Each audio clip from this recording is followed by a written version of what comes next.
비가 오지 않은 날인데도 창문에는 늘 물기가 맺혀 있었다. 겨울을 지나 봄으로 넘어가는 길목이라 그런가 했다. 하지만 나는 알고 있었다. 유리창에 맺힌 건 계절 탓이 아니라 집안에 오래 머문 숨의 무게였다. 사람이 줄면 공기가 줄고 공기가 줄면 소리도 줄었다. 그리고 소리가 줄면 마음이 더 크게 들린다. 어떤 날엔 그게 견딜 수 없이 시끄러웠다. 남편을 떠나보낸 지 딱 5년. 처음 1년은 달력에 표시를 했다. 49제, 첫 제사, 두 번째 제사 그 다음부터는 표시를 하지 않았다. 표시를 안 한다고 시간이 덜 흐르는 게 아니니까. 오히려 표시를 안 하면 내가 조금은 괜찮아진 척할 수 있었다. 남편이 남긴 건 큰 돈이 아니었다. 그래도 작은 아파트 한 채와 남편 퇴직금 일부로 든 연금 그리고 내가 아껴 모은 예금이 조금 있었다. 조금이라고 말했지만 나 같은 사람에겐 그게 전부였다. 그 전부로 앞으로의 시간을 버텨야 했다. 아들은 결혼해 따로 살았다. 딸은 외국에서 일했다. 둘 다 엄마 혼자 있지 말고 사람들 만나라고 했다. 그 말이 얼마나 쉬운지 그들은 모른다. 사람을 만나는 건 만남만으로 되는 게 아니라 마음을 내어주는 일이 포함되어 있기 때문이다. 마음은 한번 내어주면 다시 정리하는데 시간이 오래 걸린다. 나는 그걸 이미 한번 겪었다. 그래도 어느 날부턴가 집안에서 숨 쉬는 게 힘들어졌다. 남편의 물건을 정리한 지 오래였는데도 가끔은 남편의 냄새가 남아있는 것 같았다. 그 냄새가 따뜻하면 덜 힘들 텐데 이상하게도 나는 그 냄새에서 나만 남았구나 하는 사실을 더 또렷하게 느꼈다. 그래서 산에 갔다. 사람들이 등산은 건강에 좋아요라고 말했지만 내게 산은 건강보다 먼저였다. 산은 집 밖으로 나를 끌어내는 명분이었다. 그리고 산에서는 묘하게 누구도 내 사정을 묻지 않았다. 그냥 안녕하세요 하고 지나가는 정도. 그 정도가 딱 좋았다. 처음엔 혼자 갔다. 그 다음엔 동네 문화센터에서 운영하는 실버 걷기 모임에 이름을 올렸다. 모임 이름은 거창했지만 실은 비슷한 나이의 사람들이 모여 같이 걸었다. 가끔 김밥을 나눠 먹고 사진을 찍고 집에 돌아와서 오늘도 다녀왔네 하고 하루를 마무리하는 정도. 그날도 그랬다. 4월의 끝자락 햇살이 따갑지도 차갑지도 않은 날이었다. 나는 새로 산 등산복을 입었다. 새로 샀다고 해도 튀는 색이 아니라 차분한 회색이었다. 나이 든 사람이 너무 밝은 걸 입으면 괜히 시선이 쏠리는 것 같아서 머리는 단정히 묶고 작은 배낭에는 물과 사과 한 개, 그리고 약통을 넣었다. 약통에는 혈압약이 들어 있었다. 누군가에게 말할 필요 없는 나만 아는 사정. 산 입구에 도착했을 때 나는 잠깐 멈춰섰다. 입구 안내판 옆에는 지역 봉사단체에서 나눠주는 안내 전단이 붙어 있었다. 황혼기 건강관리, 노년기 재무 상담 요즘은 이런 게 참 많다 싶었다. 나는 무심코 전단들을 훑어보다가 눈길이 멈춘 문장을 하나 발견했다. 황혼 재혼, 신중하게 결정하세요. 나는 피식 웃었다. 재혼 같은 건 내 이야기와는 거리가 멀다고 생각했다. 내게 재혼은 영화 속 이야기였다. 하지만 그 순간 이상하게도 그 글자들이 오래 눈에 남았다. 글자가 아니라 그 뒤에 따라붙는 단어들 상속, 재산, 가족 갈등 이 자꾸 떠올랐다. 나는 괜히 마음이 찝찝해져서 고개를 흔들고는 산길로 발을 옮겼다. 모임 사람들은 약속 장소에서 조금 떨어진 곳에 모여 있었다. 다들 반갑게 손을 흔들며 정인숙 씨 오셨어요? 하고 인사를 했다. 나는 대답하며 웃었지만 웃음은 늘 조금 늦게 나왔다. 그래도 사람들 속에 있으면 마음이 덜 흔들렸다. 그때였다. 나는 누군가의 시선을 느꼈다. 그건 불쾌한 시선이 아니라 정확히 나를 겨냥한 시선이었다. 나는 무심코 고개를 돌렸다. 산 입구 벤치 쪽 모자, 챙이 깊은 남자가 물병을 들고 서 있었다. 키는 크지도 작지도 않았고 등산복도 평범했다. 다만 이상하게 단정했다. 주머니에 지퍼가 잘 잠겨 있고 신발끈도 깔끔했고 배낭끈도 정확히 조절되어 있었다. 정돈된 사람이라는 느낌이 먼저 들었다. 그 남자가 그때 아주 자연스럽게 다가왔다. 혹시 정인숙 씨 맞으세요? 나는 순간 굳었다. 이름을 부르는 방식이 너무 자연스러워서 오히려 더 놀랐다. 네, 저를 아세요? 남자는 미소를 지었다. 그 미소는 과하지 않았다. 친절하지만 부담스럽지 않은 표정. 딱 경계가 풀릴 만큼만. 아, 죄송합니다. 제가 실례를 했네요. 저는 박도연이라고 합니다.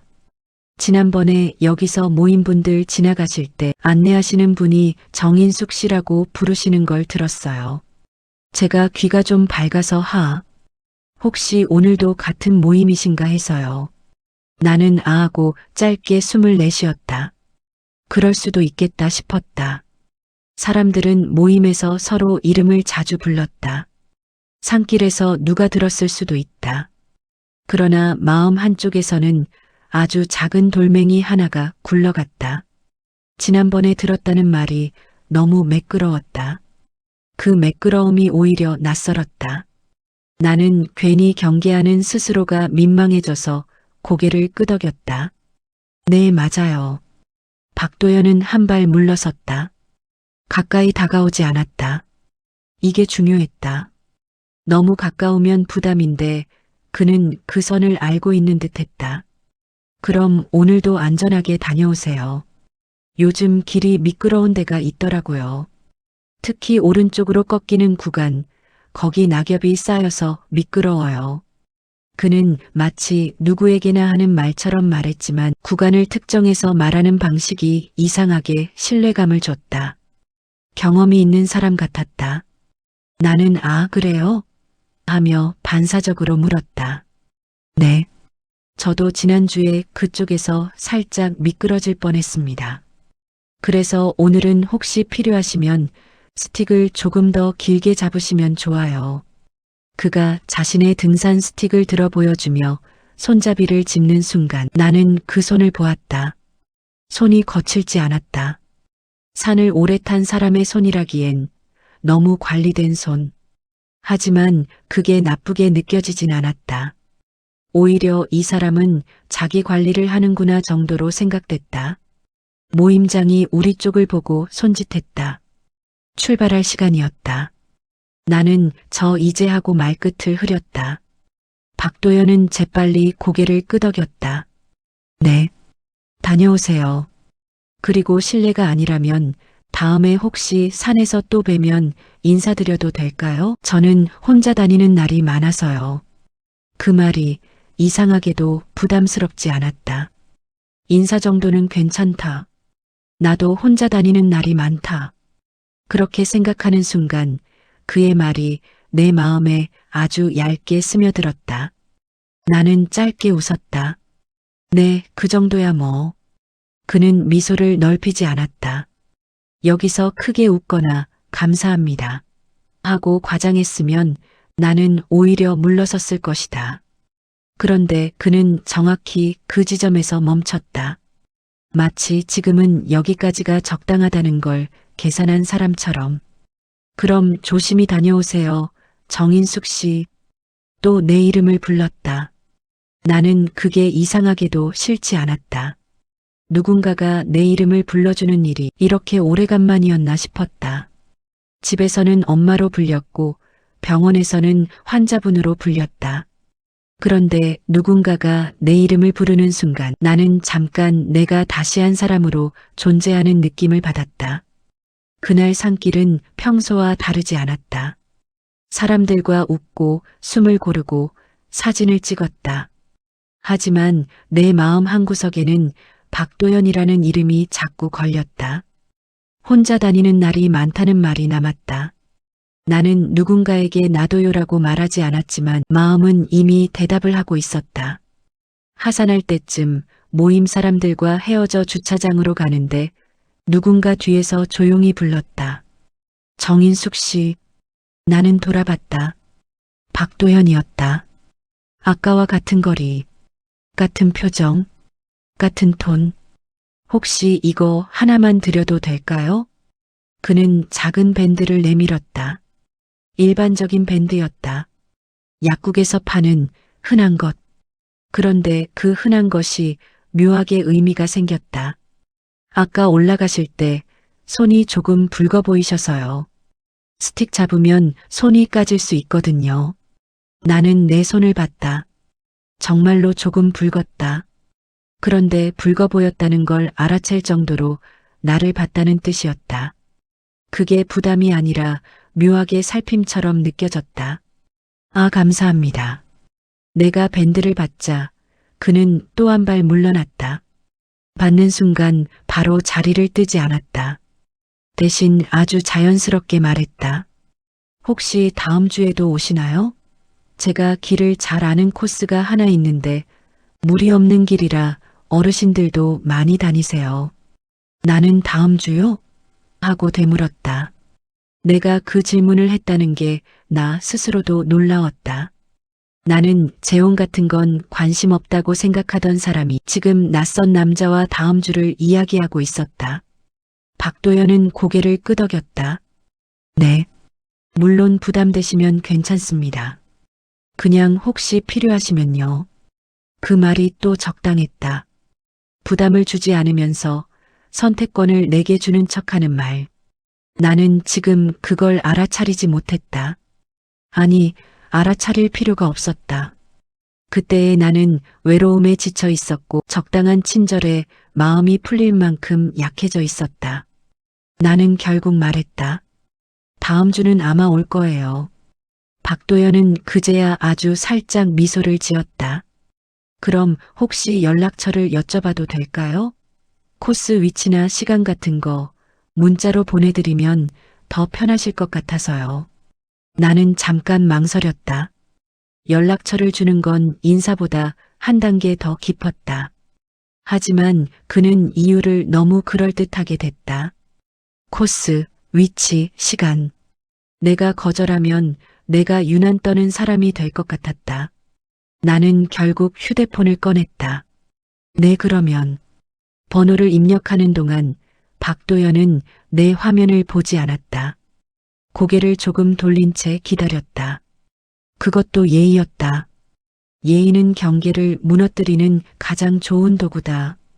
문자를 하나 띄우는 순간 내 폰이 짧게 울렸다. 박도연, 오늘 조심히 들어가세요. 손, 밴드 꼭 붙이시고요. 짧은 문장이었다. 그런데 나는 그 문장을 2번 읽었다.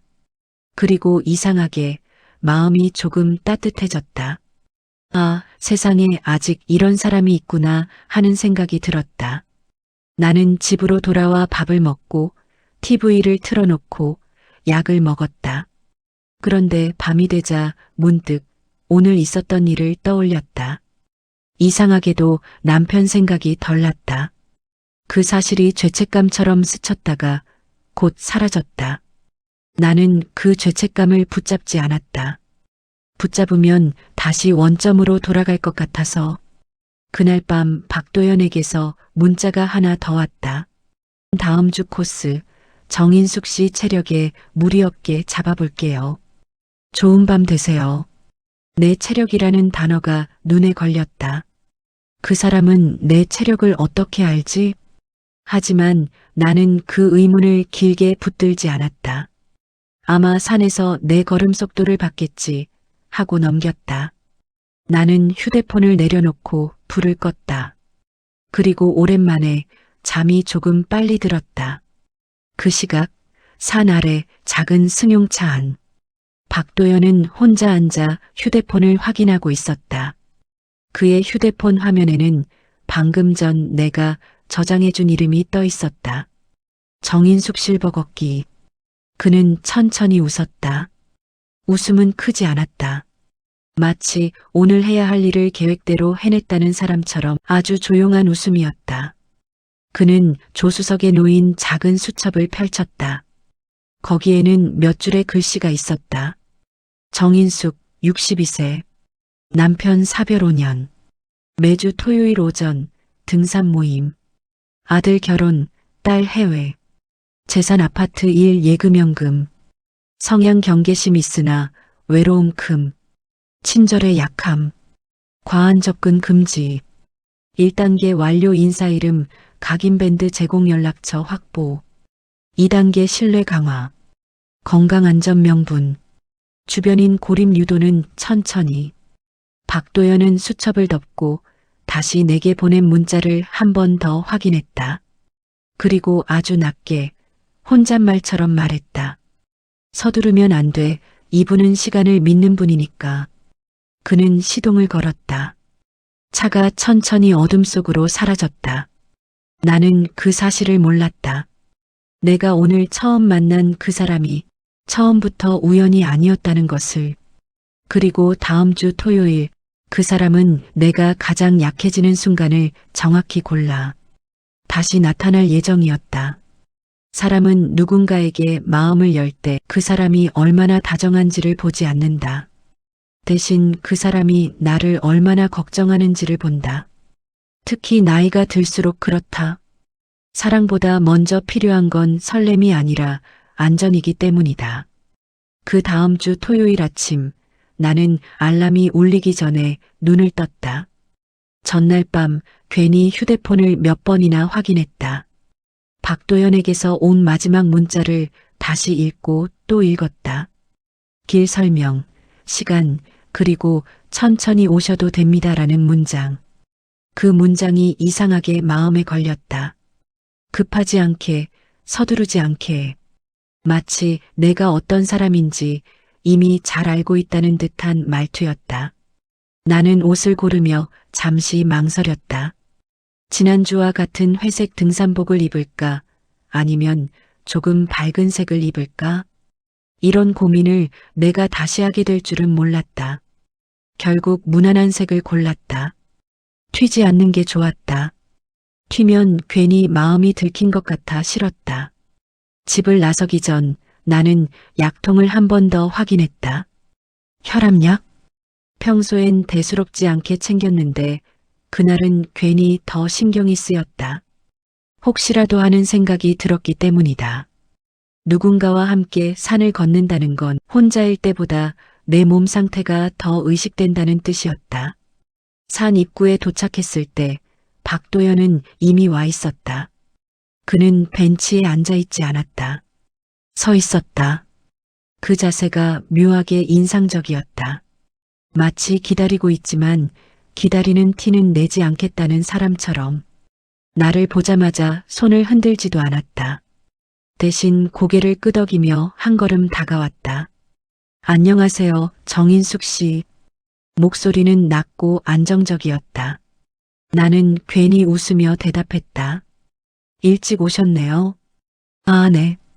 혹시 길이 막힐까 봐요. 요즘 주말엔 사람들이 많아서. 그 말은 사실일 수도 있었고 아닐 수도 있었다. 하지만 중요한 건 그가 나보다 먼저 와서 기다리고 있었다는 사실이었다. 그건 나를 서두르게 만들지 않았다. 오히려 마음을 풀어주었다. 기다림이 부담이 아니라 배려로 느껴졌기 때문이다. 우리는 산길로 들어섰다.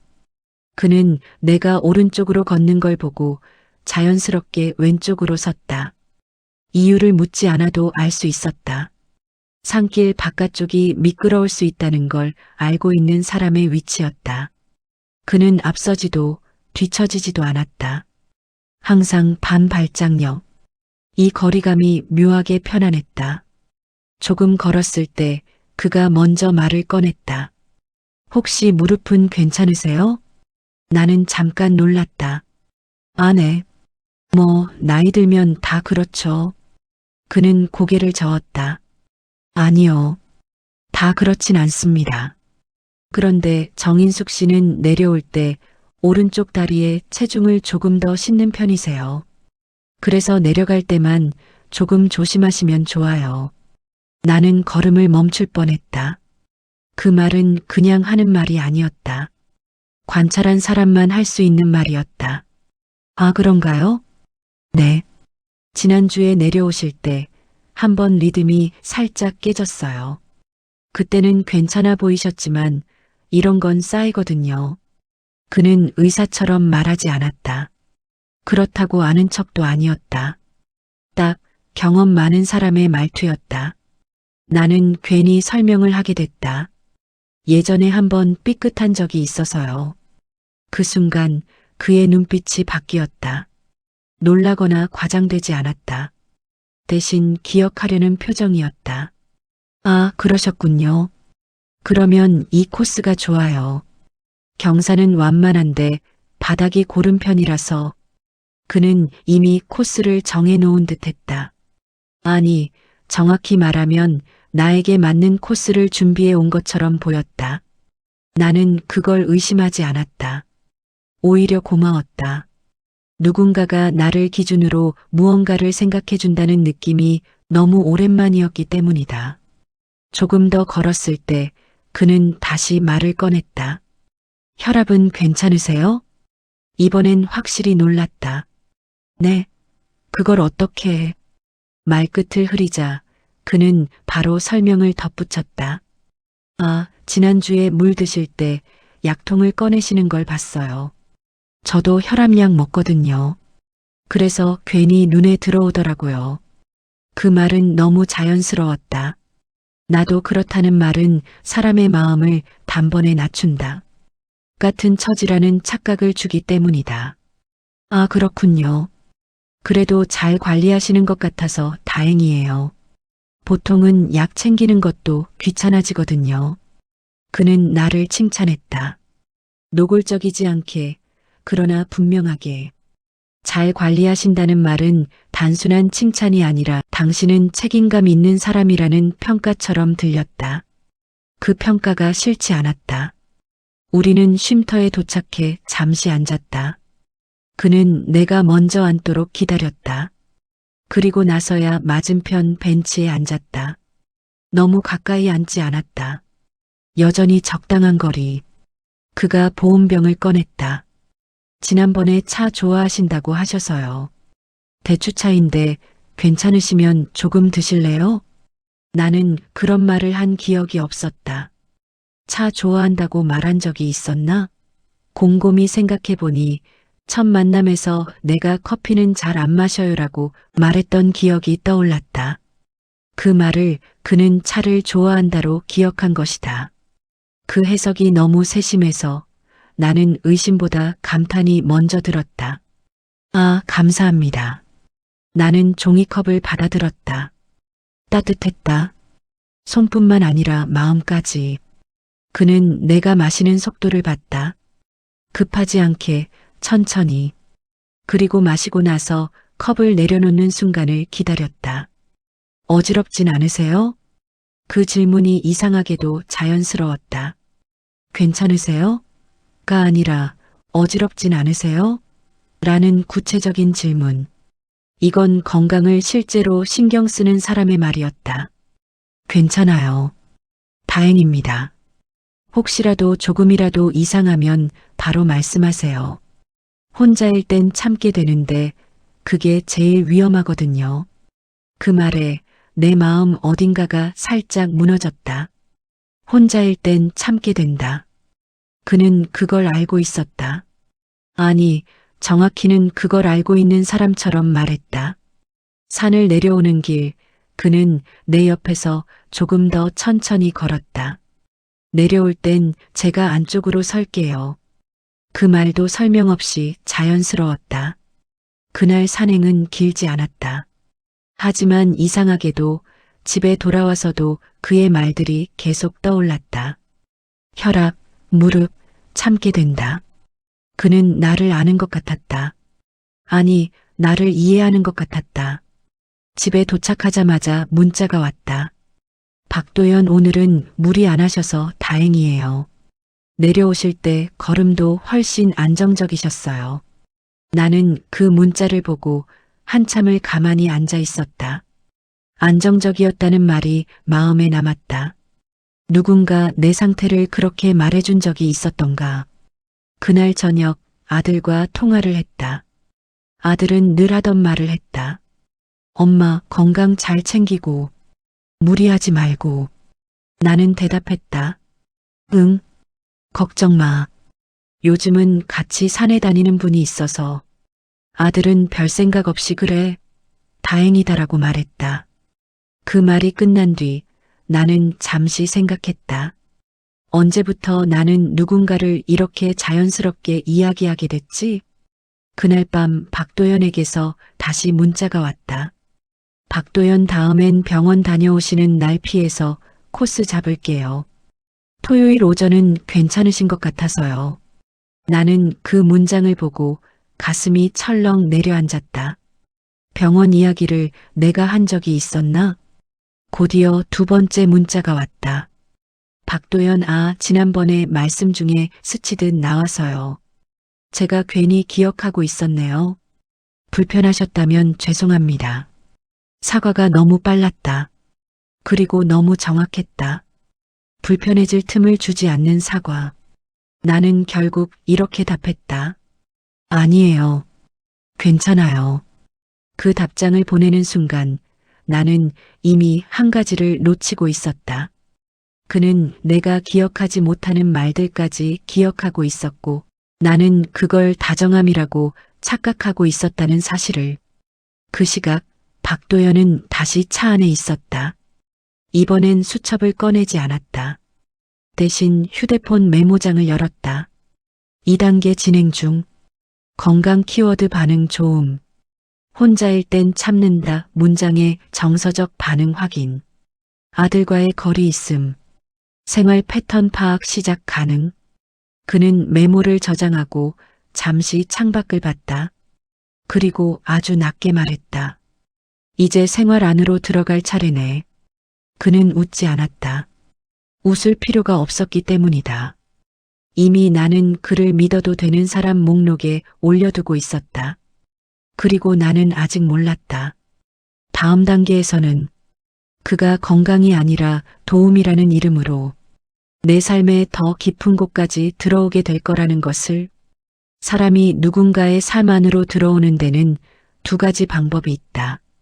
하나는 허락을 구하는 것이고 다른 하나는 필요해지는 것이다. 박도연은 후자를 택했다. 그리고 그 선택은 아주 천천히, 아주 조심스럽게 진행되었다. 그날 이후로 우리는 일주일에 한 번, 많을 때는 두 번 산에서 만났다. 항상 같은 요일은 아니었다. 그게 중요했다. 정해진 규칙이 생기면 사람은 경계를 세운다. 대신 그는 늘 이렇게 말했다. 이번 주는 몸 상태 봐서 결정하셔도 돼요. 날씨 안 좋으면 쉬시는 게 맞고요. 저는 언제든 맞출 수 있어요. 그 말들은 모두 선택권이 나에게 있는 것처럼 들리는 말이었다. 하지만 이상하게도 나는 점점 그 사람의 일정에 맞추고 있었다. 그는 언제든이라고 말했지만 늘 이미 시간이 비어 있었다. 마치 나를 중심으로 하루를 비워둔 사람처럼. 어느 날 산에서 내려오던 중이었다. 그날은 유난히 발이 무거웠다. 전날 잠을 설친 탓인지 무릎이 뻐근했다. 나는 괜찮은 척했지만 걸음이 느려졌다. 박도연은 아무 말도 하지 않았다. 대신 자연스럽게 속도를 낮췄다. 그리고 내려오는 길의 절반쯤 왔을 때 아주 담담하게 말했다. 오늘은 여기까지만 하시죠. 나는 반사적으로 대답했다. 아니에요. 조금만 더 가면.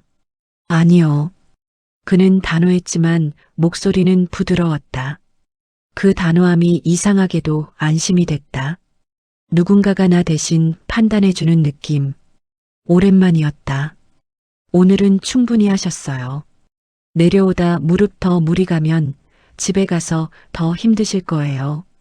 그 말에 나는 더 이상 반박하지 않았다. 그는 틀리지 않았다.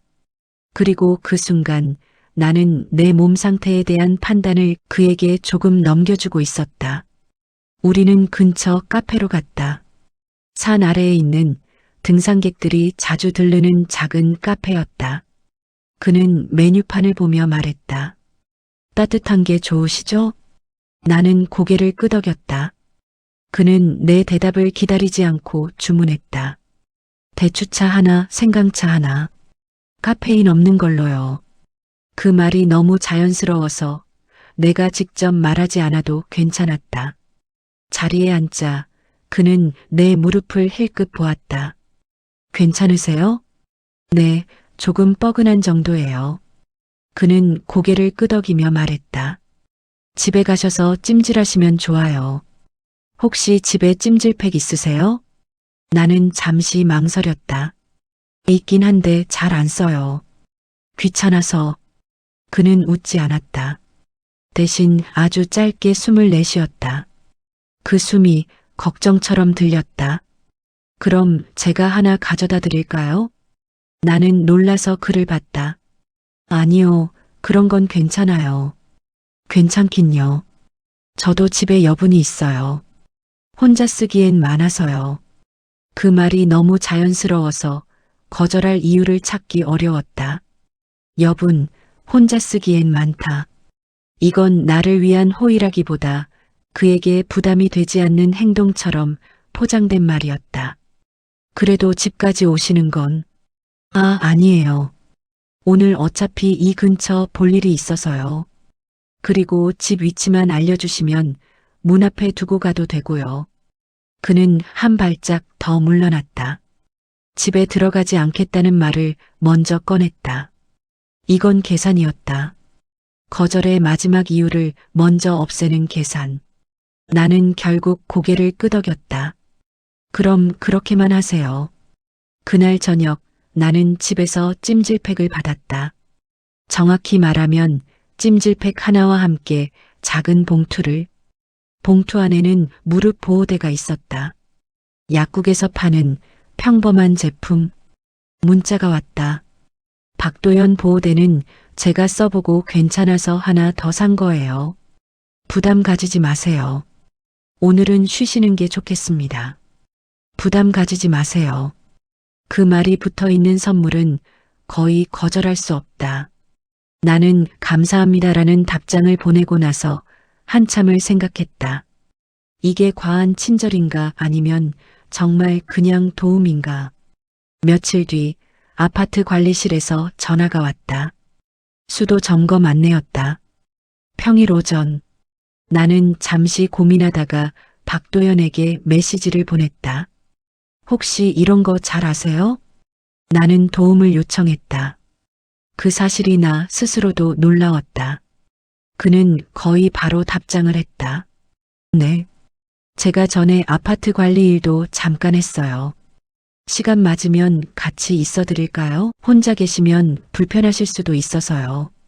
같이 있어 드릴까요? 불편하실 수도 있어서요. 그 말은 너무 합리적이었다. 나는 거절하지 못했다.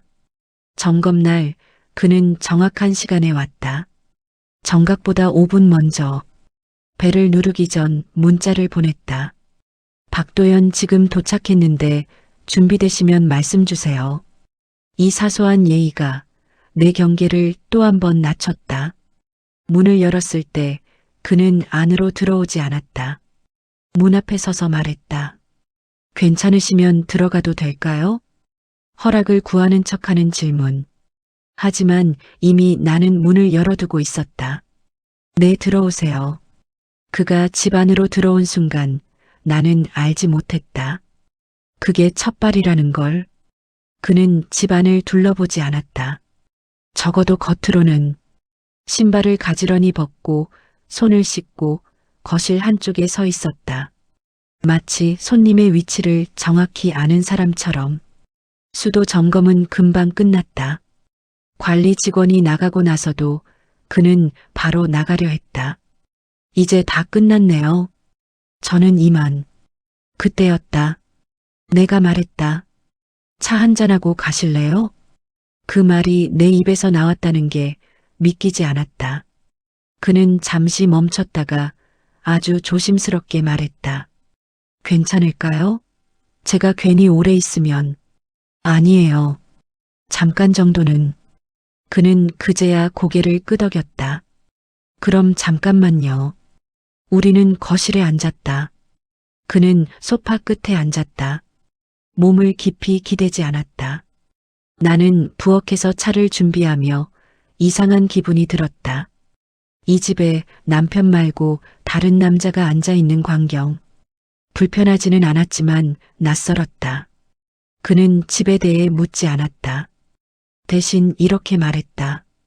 집이 참 정돈돼 있네요. 혼자 계셔도 생활이 느껴져요. 그 말은 칭찬 같았지만 사실은 정보 수집이었다.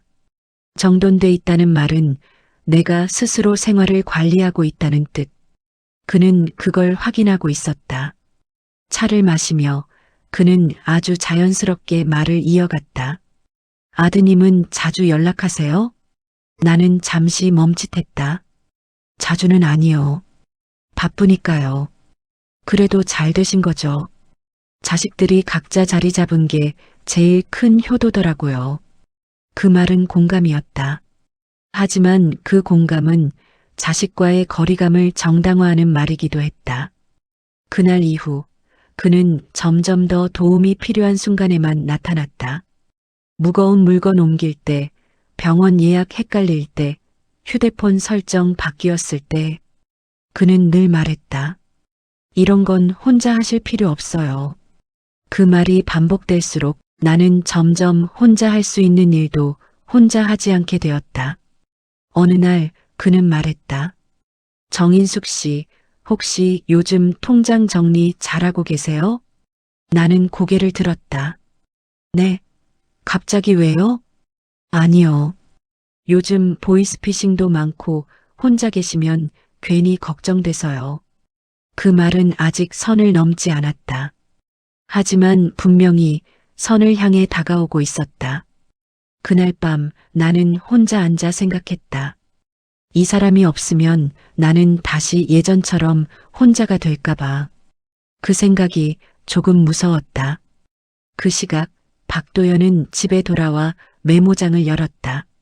3단계 완료. 주거 공간 진입 성공. 도움 요청 자발적 발생. 자식과의 거리 인식 강화됨. 다음 단계 경제적 불안 자극 후 관리 제한. 그는 메모를 닫으며 중얼거렸다. 이제 결정은 본인이 하는 것처럼 느끼게 해야지. 나는 그 말을 몰랐다. 하지만 이미 내 삶의 몇 가지 결정은 내 손을 떠나기 시작하고 있었다. 그리고 곧 그는 돈이라는 단어를 직접 말하지 않으면서도 내 재산 근처까지 다가오게 될 것이다. 사람이 돈 이야기를 꺼낼 때는 두 종류가 있다. 하나는 욕심이 먼저인 사람이고 다른 하나는 걱정을 먼저 꺼내는 사람이다. 박도연은 언제나 두 번째였다. 그날은 비가 오는 날이었다. 산에 가기로 한 날이었지만 아침부터 비가 잔잔하게 내렸다. 나는 습관처럼 창밖을 보며 오늘은 쉬어야겠네라고 생각했다. 그 순간 휴대폰이 울렸다. 박도연, 오늘은 비가 와서 미끄러울 것 같아요. 무릎도 생각해서 쉬시는 게 좋겠습니다. 그 문장은 너무 자연스러웠다. 쉬세요가 아니라 쉬시는 게 좋겠습니다. 이미 판단은 내려져 있었고 나는 그 판단에 고개를 끄덕이기만 하면 되는 상태였다. 네, 오늘은 쉬려고요. 내 답장은 짧았다. 그리고 그 짧은 답장에 바로 전화가 왔다. 혹시 집에 계세요? 그 질문은 지금 뭐 하세요? 보다 한 단계 더 깊었다. 나는 잠시 망설이다가 대답했다. 네, 집에 있어요. 그럼 잠깐만 뵐 수 있을까요? 비 오는 날엔 집에만 계시면 답답하실까 봐요. 비 오는 날엔 집에만 계시면 답답하실까 봐요. 무리하자는 건 아니고요. 그는 늘 무리하자는 건 아니다라는 말을 먼저 했다. 그 말이 붙는 순간 거절은 내가 예민한 사람이 되는 선택처럼 느껴졌다. 잠깐이면 괜찮아요. 그가 왔을 때 손에는 작은 봉투가 들려 있었다. 약국 봉투였다. 지난번에 말씀하신 보호대 조금 더 단단한 걸로 하나 바꿔봤어요. 이건 오래 착용해도 괜찮더라고요. 나는 그 봉투를 받으며 이미 익숙해진 감정을 느꼈다. 받는 게 당연해진 감정. 그게 무서운 줄도 모르고 거실에 앉아 차를 마시던 중 그는 아무렇지 않게 말했다. 요즘 약값도 많이 올랐죠. 나는 고개를 끄덕였다. 그러게요. 병원 한번 다녀오면 돈이 생각보다 들더라고요. 그는 바로 돈 이야기를 하지 않았다. 대신 비용이 아니라 부담을 이야기했다. 그래서 혼자 관리하시는 분들 보면 괜히 걱정이 돼요. 아프면 아픈 대로, 돈 나가면 나가는 대로 다 혼자 감당하셔야 하니까요. 그 말은 틀리지 않았다. 그리고 틀리지 않은 말은 사람의 마음을 쉽게 연다. 나는 괜히 웃으며 말했다. 그래도 뭐 지금은 아직 괜찮아요. 그렇죠. 지금은요. 그는 지금은이라는 말을 아주 작게 덧붙였다. 그 두 글자가 이상하게 오래 남았다. 잠시 침묵이 흐른 뒤 그는 말을 이었다. 혹시 재무 쪽은 어떻게 관리하세요? 나는 순간 굳었다. 재무요? 네. 통장이라든지 연금 같은 거요. 요즘엔 은행도 너무 복잡해서 혼자 하시기엔 불편한 게 많잖아요. 그는 돈이라는 단어를 쓰지 않았다. 재무, 관리, 불편 모두 중립적인 단어들이었다. 그냥 제가 알아서 해요. 아, 그럼 다행이네요.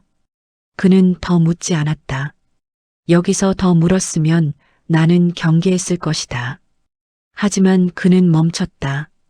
그리고 멈추는 순간 내가 말을 덧붙였다. 그래도 가끔 헷갈릴 때는 있어요. 숫자도 많고. 그는 고개를 끄덕이며 말했다. 그럴 수 있죠. 특히 요즘은 전화로도 문자로도 이상한 게 많이 오니까요. 그는 갑자기 휴대폰을 꺼냈다. 혹시 이런 문자 받아보신 적 있으세요? 화면에는 연금 조정 안내, 계좌 확인 요청 같은 문자가 떠 있었다. 나는 깜짝 놀랐다. 아, 저도 이런 거 와요. 그렇죠. 이게 제일 위험해요. 혼자 계신 분들 노리는 경우가 많아서. 그 말이 내 마음 어딘가를 정확히 찔렀다. 노린다는 단어가 귀에 남았다. 그래서 저는요, 그가 말을 이었다. 가끔 어르신들 통장 정리같이 해드려요. 직접 돈을 건드리는 건 아니고요. 그냥 구조만 봐드리는 거죠. 그 말은 아주 중요했다. 돈을 건드리지 않는다는 말을 먼저 꺼냈다. 이건 방어였다. 미리 의심을 차단하는 방어. 아, 그런 걸 하세요? 예전에요. 지인 부탁으로 몇 번요. 은행 창구 가면 말도 빠르고 설명도 어려워서 옆에 누가 있어주는 것만으로도 다르거든요. 그는 전문가처럼 말하지 않았다. 그게 오히려 더 믿음을 줬다. 전문가는 의심하지만 도와주는 사람은 의심하지 않는다. 나는 그 이야기를 들으며 머릿속에 한 장면이 떠올랐다. 은행 창구 앞에 서서 직원의 말을 제대로 못 알아듣고 서명하던 내 모습. 그때의 불안함이 다시 느껴졌다. 물론 그가 덧붙였다. 제가 나서는 건 아닙니다. 정인숙 씨가 불편하실 수 있으니까요. 그냥 혹시 필요하시면요. 또 그 말이다. 필요하시면 선택권을 내게 주는 말.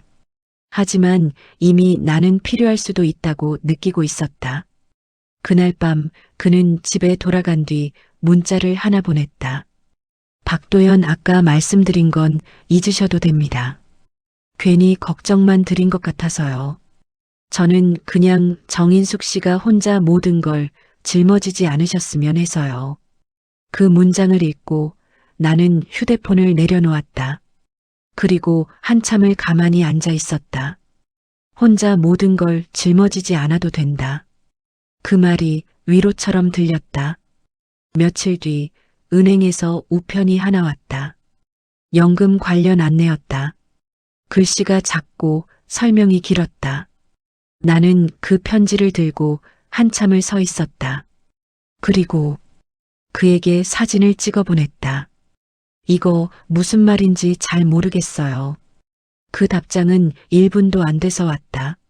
이건요, 다음에 은행 갈 때 같이 가서 설명 들으시면 더 정확해요.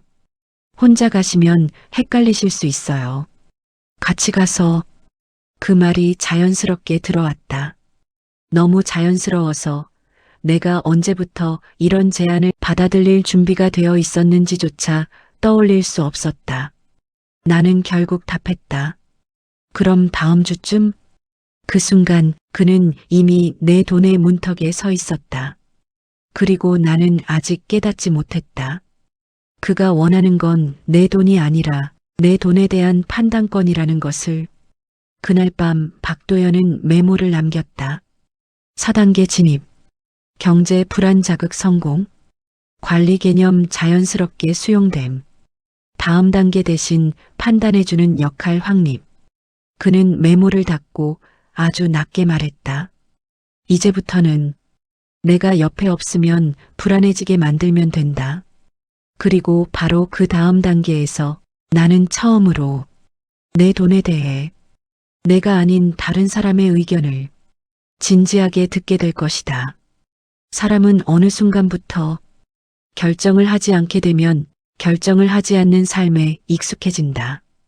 그건 게으름이 아니라 안도감에서 시작된다. 나는 어느새 박도연에게 묻는 일이 많아졌다.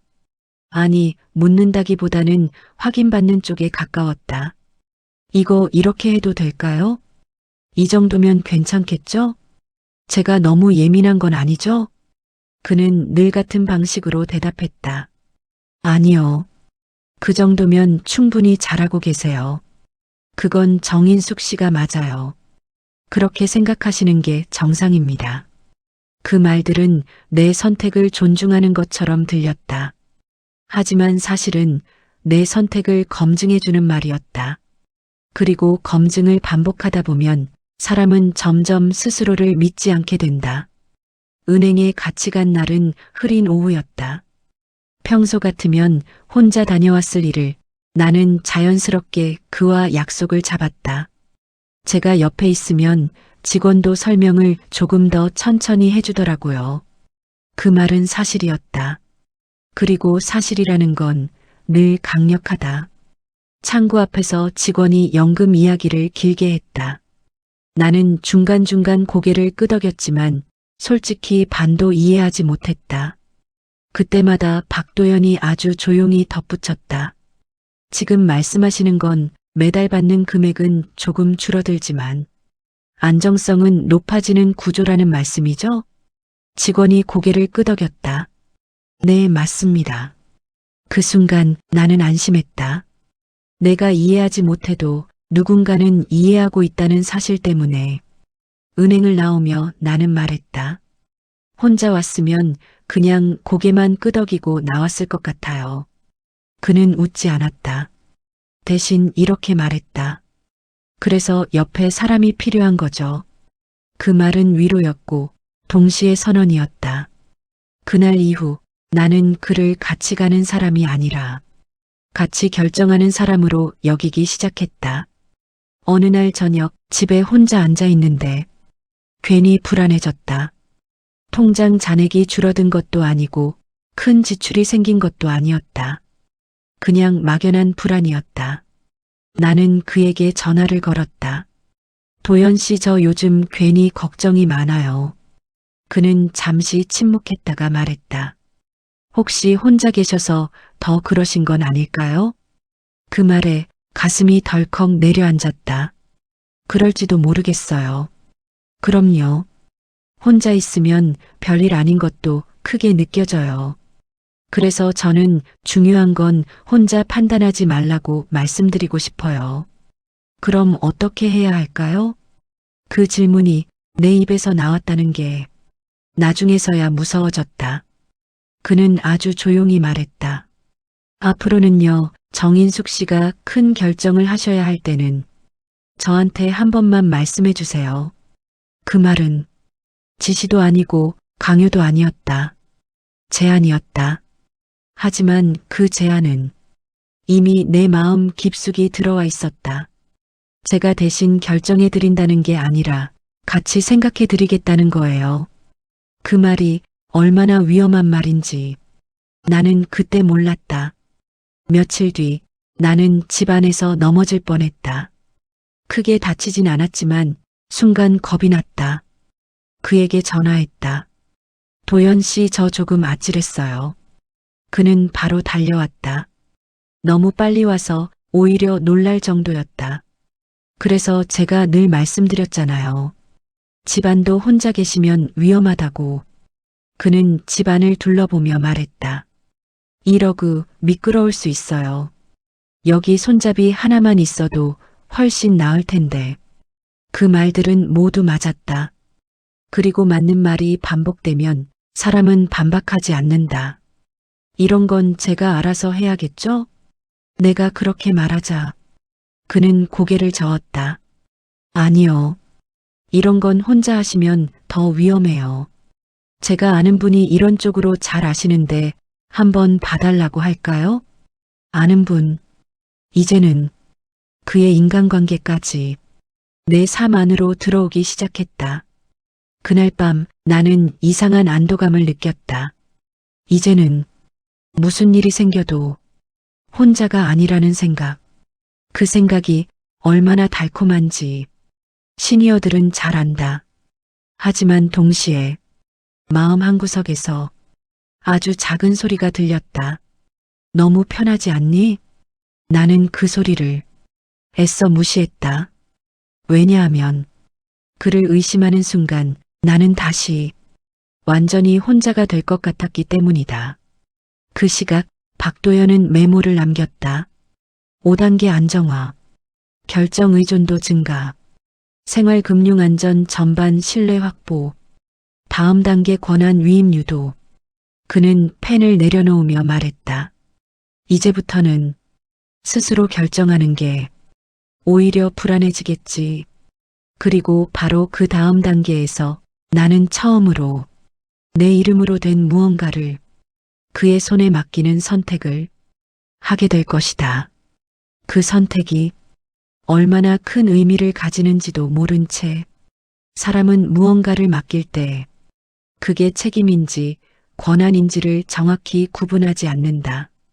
특히 나이가 들수록 내 대신 해준다는 말은 나를 보호해준다는 말처럼 들린다. 나는 그 차이를 그날까지도 알지 못했다. 그날은 별일 없는 하루라고 생각했다. 아침에 병원에 다녀왔고 의사는 늘 하던 말을 했다. 수치는 안정적입니다. 무리만 하지 마세요. 그 말은 늘 같았고 그래서 나는 늘 같은 표정으로 고개를 끄덕였다. 집에 돌아오는 길에 은행 앞을 지나쳤다. 예전 같았으면 통장 정리라도 할 겸 잠시 들어갔을 것이다. 하지만 그날은 그냥 지나쳤다. 나중에 도연 씨랑 같이 가면 되지. 그 생각이 아주 자연스럽게 떠올랐다. 그리고 그 생각이 얼마나 위험한지 그때는 몰랐다. 집에 도착해 점심을 대충 먹고 소파에 앉아 TV를 틀었다. 내용은 귀에 들어오지 않았다. 대신 휴대폰을 몇 번이나 확인했다. 그때 전화가 울렸다. 박도현이었다. 정인숙 씨, 오늘 은행에서 연락 오지 않았어요? 그 질문은 이미 답을 알고 있는 사람의 질문처럼 들렸다. 아니요, 아직은요. 그럼 다행이네요. 지난번 연금 서류 때문에 확인 전화가 갈 수도 있다고 하더라고요. 그는 마치 이미 은행과 이야기를 나눈 사람처럼 말하고 있었다. 나는 그 사실을 의심하지 않았다. 혹시 오면 뭐라고 해야 하나요? 내 입에서 그 질문이 나왔을 때 나는 이미 한 발 물러서 있었다. 그냥 제가 옆에 있으면 제일 좋아요. 전화로는 설명이 길어질 수 있어서요. 그날 저녁 그는 집에 왔다. 이번에는 찜질팩도 보호대도 없었다. 대신 얇고 단정한 서류 봉투 하나가 손에 들려 있었다. 이건요, 위임장 같은 건데요. 위임장이라는 단어가 공기 속에 떨어졌다. 나는 그 단어를 바로 주워들지 못했다. 위임장이요? 네. 큰 건 아니고요. 은행에서 설명 들을 때 제가 대신 질문하거나 서류 받아볼 수 있게 해주는 정도예요. 그는 대신 질문이라는 말을 유난히 또렷하게 말했다. 대신 결정이 아니라는 점을 분명히 하듯이 나는 봉투를 받아들었다. 종이가 생각보다 얇았다. 얇아서 더 위험해 보이지 않았다. 서류를 펼치자 작은 글씨들이 빽빽하게 적혀 있었다. 나는 몇 줄 읽다가 이내 눈이 흐려졌다. 이런 건 제가 잘 몰라서요. 내 말은 변명이 아니라 사실이었다. 그는 기다렸다는 듯 조금 더 가까이 다가왔다. 그러나 여전히 선을 넘지 않는 거리였다. 여기는요, 은행에서 연락 올 때 제가 응대할 수 있다는 내용이고요. 여기 보시면 모든 계좌는 정인숙 씨 명의 그대로입니다. 그는 명이라는 단어를 아주 또박또박 말했다. 아무것도 바뀌는 건 없어요. 정말이에요. 아무것도 바뀌지 않는다. 그 말이 내 어깨를 조금 가볍게 했다. 이런 건 요즘 많이들 하세요. 특히 혼자 계신 분들은요. 또 그 말이었다. 혼자 계신 분들. 나는 갑자기 남편이 살아있을 때를 떠올렸다. 은행에 가면 남편이 먼저 서류를 보고 내게 이렇게 말하곤 했다. 이건 별거 아니야. 내가 알아서 할게. 그때의 나는 그 말이 편했다. 그리고 지금의 나는 같은 편안함을 다른 사람에게서 느끼고 있었다. 지금 당장 결정 안 하셔도 돼요. 그가 말했다. 천천히 생각하셔도 되고요. 오늘 아니어도 됩니다. 그 말이 나오자 오히려 마음이 급해졌다. 지금 하지 않으면 내가 괜히 예민한 사람처럼 보일 것 같아. 나는 펜을 집어들었다. 손이 조금 떨렸다. 그 떨림이 내 나이를 말해주는 것 같아. 괜히 부끄러웠다. 여기만 사인하시면 됩니다. 나는 사인을 했다. 글씨가 평소보다 조금 삐뚤어졌다. 사인을 마친 순간 이상한 안도감이 밀려왔다. 마치 무거운 짐 하나를 잠시 내려놓은 느낌이었다. 잘하셨어요. 그는 그렇게 말했다. 이제 이런 건 제가 먼저 챙겨볼게요. 그 말이 너무 자연스러워서 나는 고개를 끄덕였다. 며칠 뒤 은행에서 전화가 왔다. 나는 잠시 망설이다가 이렇게 말했다. 잠깐만요. 제가 옆에 계신 분을 바꿔드릴게요. 그 표현이 내 입에서 너무 쉽게 나왔다. 전화를 끊고 나서야 나는 가만히 서서 그 말을 되뇌었다. 옆에 계신 분, 언제부터? 그는 같이 산에 가는 사람이 아니라 옆에 계신 분이 되었을까? 그날 이후 은행 우편물은 그에게 먼저 보여주게 되었다. 보험 안내문, 연금 내역서, 카드 명세서까지. 이건 별거 아니에요. 이건 나중에 보셔도 됩니다.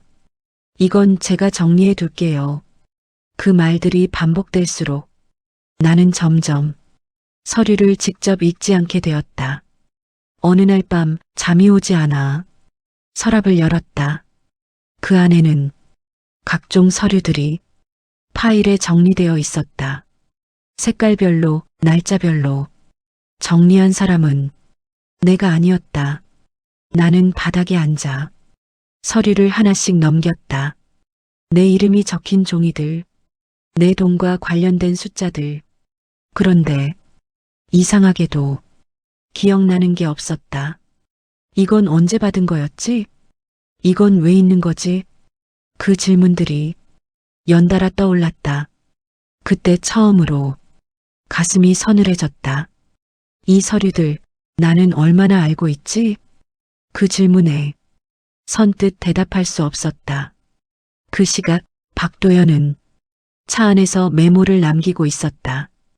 6단계 완료, 공식적 권한 일부 확보, 도움 위임 전환 성공, 다음 단계 주변 차단 및 시간 독점.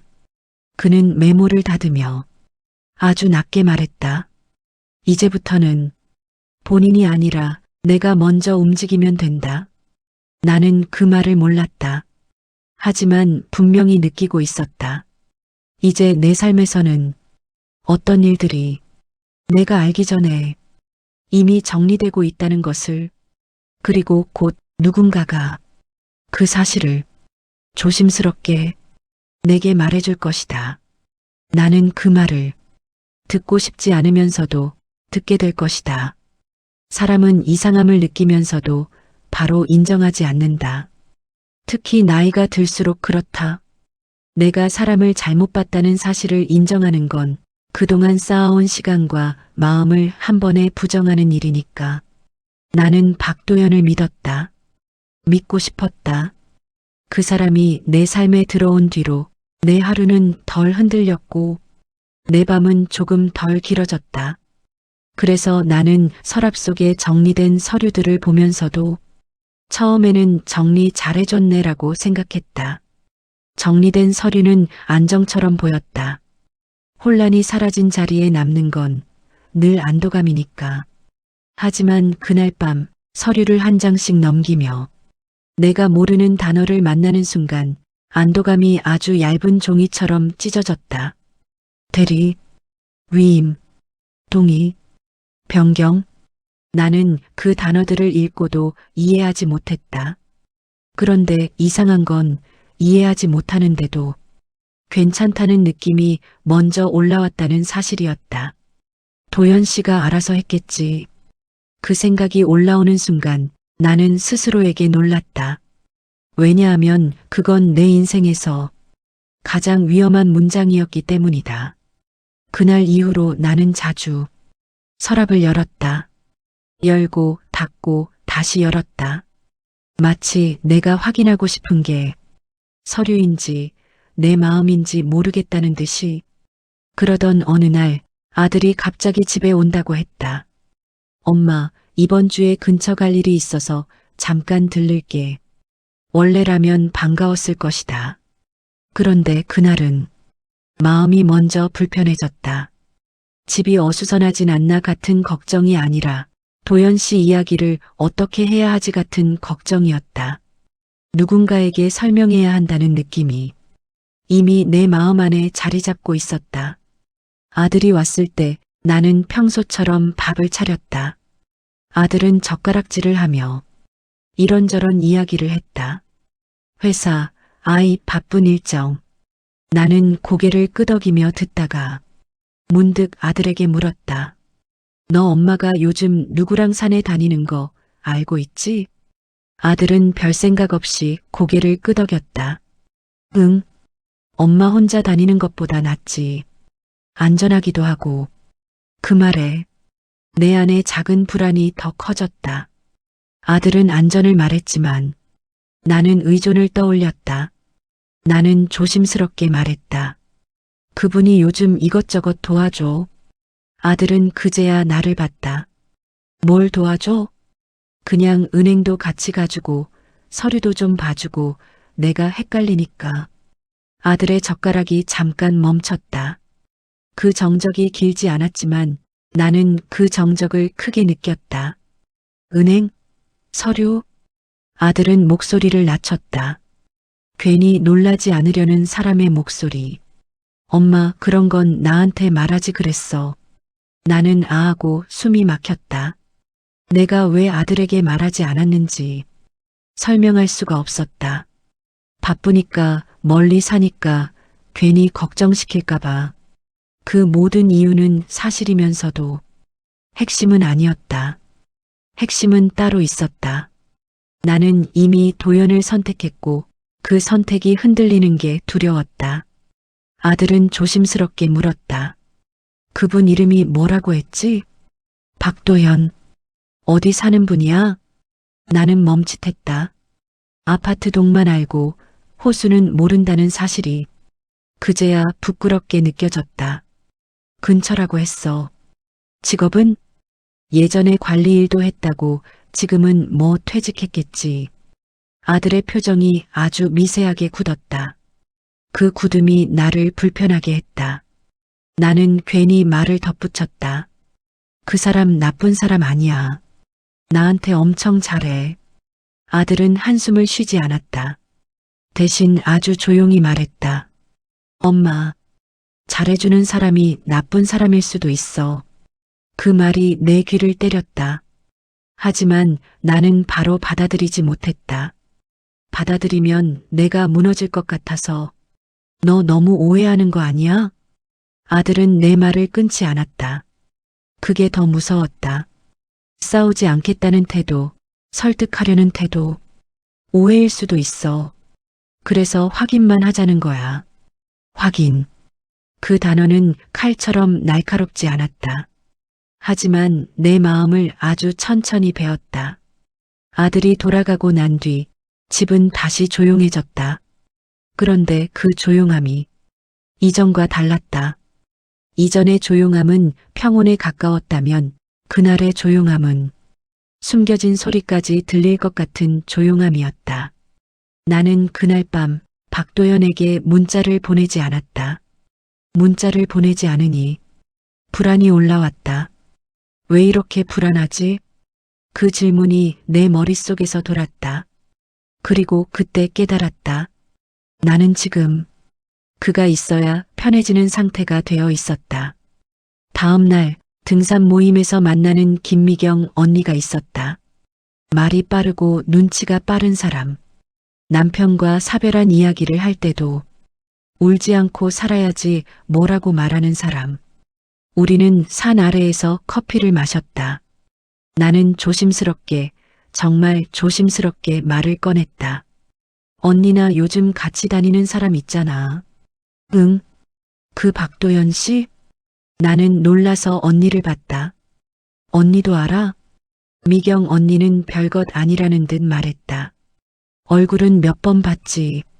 너랑 계속 같이 다니길래. 나는 커피잔을 만지작거렸다. 언니 그 사람 어때 보여? 미경 언니는 내 표정을 보고 대충 상황을 읽은 듯 했다. 그녀는 한참을 말없이 있다가 천천히 말했다. 인수가 사람이 나쁜지 좋은지는 겉으로는 잘 몰라. 그래도 느낌이 있잖아. 미경 언니는 고개를 끄덕였다. 느낌은 있지. 근데 너 지금 느낌 말고도 이미 뭐가 걸려 있지 않냐? 나는 숨이 멎었다. 뭐가? 미경 언니는 목소리를 낮췄다. 그 사람이 내 집에 왔다고 했지? 나는 고개를 끄덕였다. 서류도 봐준다고 했고 나는 더 작게 고개를 끄덕였다. 미경 언니는 커피잔을 내려놓았다. 인수가 나도 예전에 동네 언니 한 분이 비슷했어. 그녀는 말을 멈췄다가 이어갔다. 그 언니도 혼자였거든. 어느 날부터 어떤 남자가 나타났어. 처음엔 정말 잘해줬지. 장도 봐주고 병원도 같이 가고. 나는 심장이 빨라졌다. 근데 미경 언니는 나를 똑바로 봤다. 결론은 언니가 권한을 넘겼어. 별거 아닌 줄 알고. 권한. 그 단어가 다시 내 귀를 찔렀다. 처음엔 위임장 하나였대. 도와주려고 그랬대.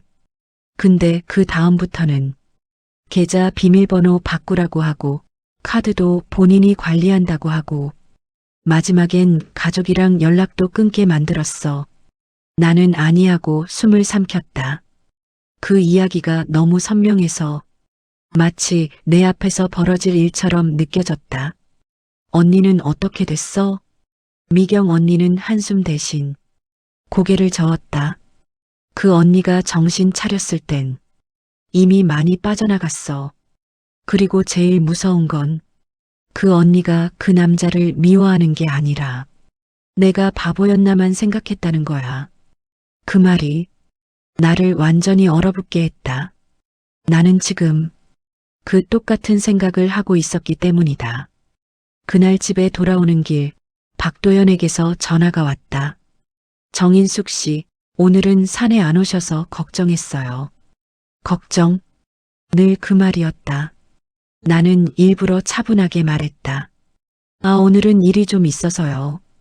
괜찮으세요? 혹시 어디 아프신 건? 나는 그 말을 끊고 싶었지만 끊지 않았다.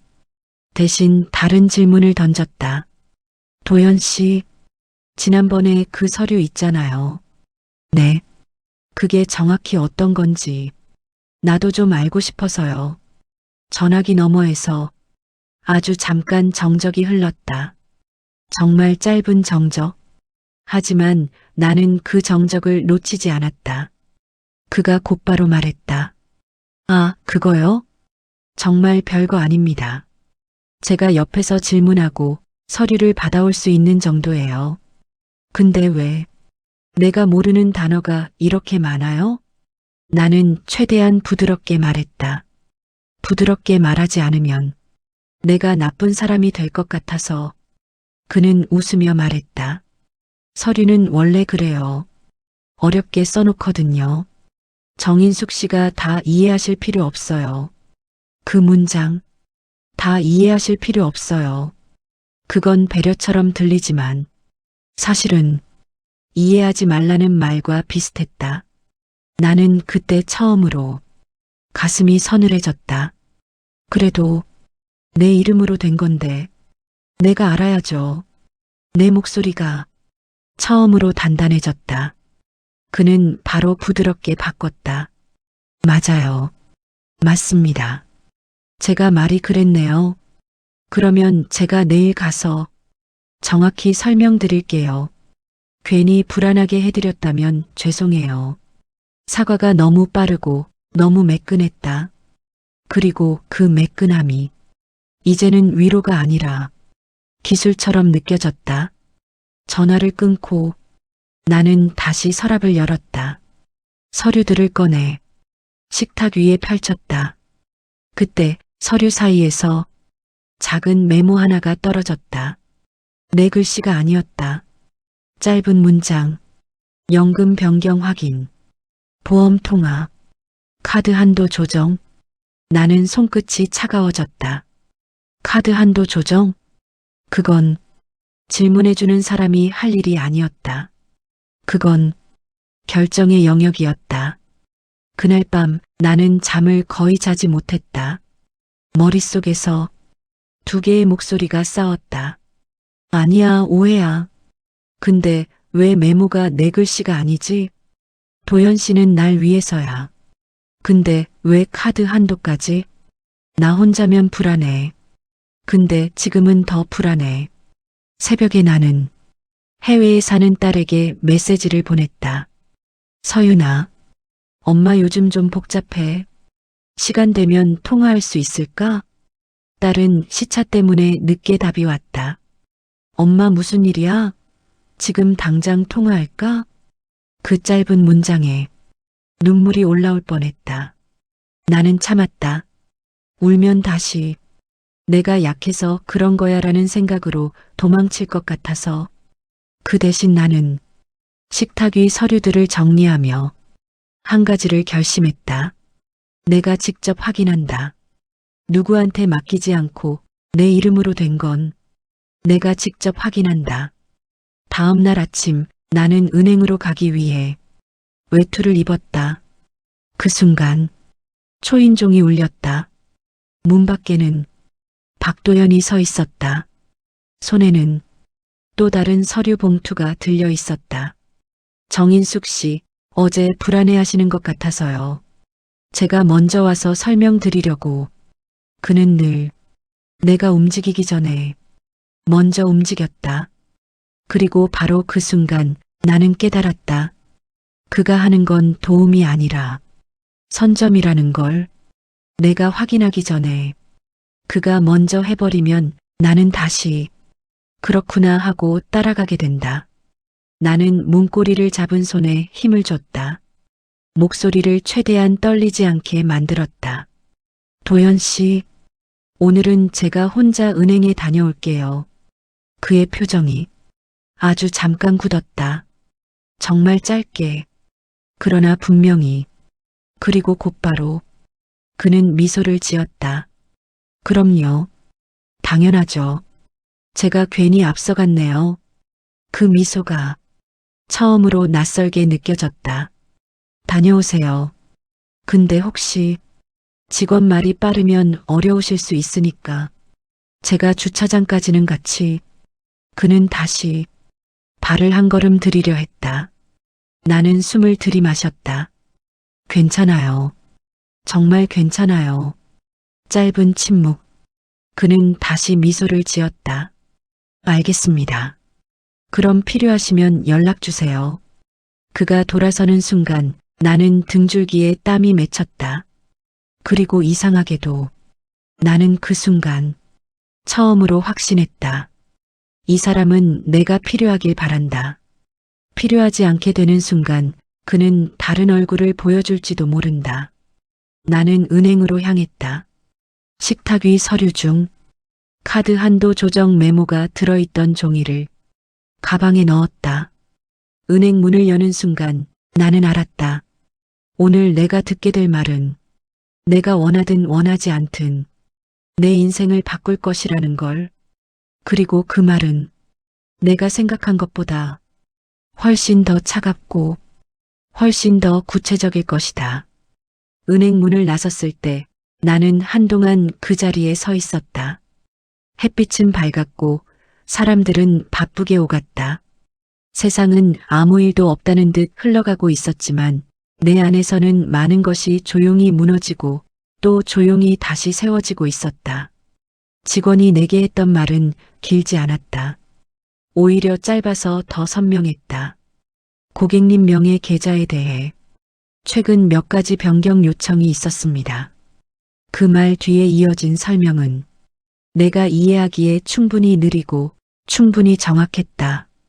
질문만 대신한다고 했던 서류, 받아보기만 한다고 했던 권한, 그것들은 이미 여러 선택의 갈림길에서 나 대신 고개를 끄덕일 수 있는 자리에 그를 세워두고 있었다. 아직 큰 금액 이동은 없습니다. 하지만 이 상태로 시간이 더 지나면 문제가 생길 수 있습니다. 직원의 말투는 차분했지만 나는 그 말 속에서 한 가지를 분명히 들었다. 아직 늦지 않았다. 나는 서류를 다시 정리해달라고 요청했고 위임 관련 서류를 모두 철회했다. 펜을 잡는 손은 여전히 떨렸지만 이번 떨림은 두려움보다 결심에 가까웠다. 은행을 나서며 나는 처음으로 내 이름을 마음속으로 또렷이 불렀다. 정인숙. 그 이름이 오랜만에 내 것이 된 느낌이었다. 집으로 돌아오는 길에 휴대폰이 울렸다. 박도현이었다. 나는 받지 않았다. 받지 않는다는 선택이 이렇게 무거운 줄 그때 처음 알았다. 집에 도착해 가방을 내려놓고 소파에 앉았다. 숨을 고르며 휴대폰을 다시 보았다. 문자가 와 있었다. 은행 다녀오셨어요? 제가 같이 갔어야 했는데 혹시 불편한 일은 없으셨죠? 그 문장을 읽으며 나는 한참을 생각했다. 이제는 알 수 있었다. 이 문장이 걱정이 아니라 통제의 확인이라는 것을. 나는 짧게 답장을 썼다. 도연 씨, 앞으로 은행 일이나 서류 관련된 건 제가 직접 하려고요. 답장을 보내는 순간 심장이 크게 뛰었다. 마치 오랫동안 잠겨있던 문을 혼자 힘으로 처음 밀어 연 느낌이었다. 그의 답장은 예상보다 빨리 왔다. 박도현. 아, 그러세요? 제가 괜히 앞서간 것 같네요. 불편하셨다면 죄송합니다. 사과는 여전히 매끄러웠다. 하지만 이제는 그 매끄러움이 따뜻하게 느껴지지 않았다. 잠시 후 다시 문자가 왔다. 그래도 정인숙 씨 혼자서 다 감당하시기엔 너무 버거우실까 봐요. 제가 빠지면 괜찮으시겠어요?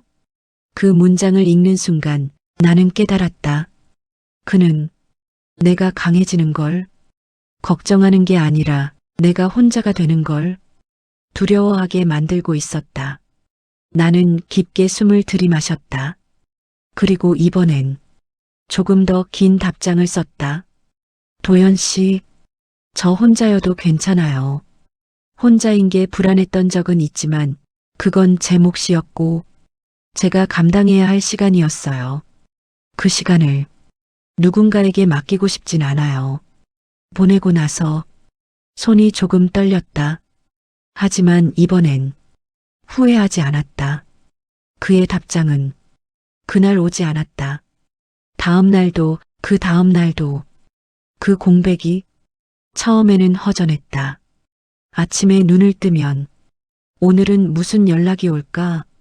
습관처럼 생각하던 마음이 허공에 멈췄다.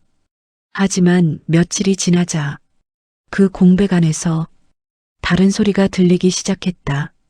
냉장고 여는 소리, 창문 여는 소리, 내가 혼자 숨 쉬는 소리. 나는 다시 산에 혼자 갔다. 처음처럼 천천히, 아주 천천히. 누군가가 속도를 맞춰주지 않아도 내 몸은 내 리듬을 기억하고 있었다. 산길에서 김미경 언니를 만났다. 요즘 그분 안 보이네? 나는 잠시 멈췄다가 솔직하게 말했다. 응, 이제 혼자 다녀. 미경 언니는 아무 말도 하지 않았다. 대신 내 얼굴을 오래 보다가 고개를 끄덕였다. 잘했네.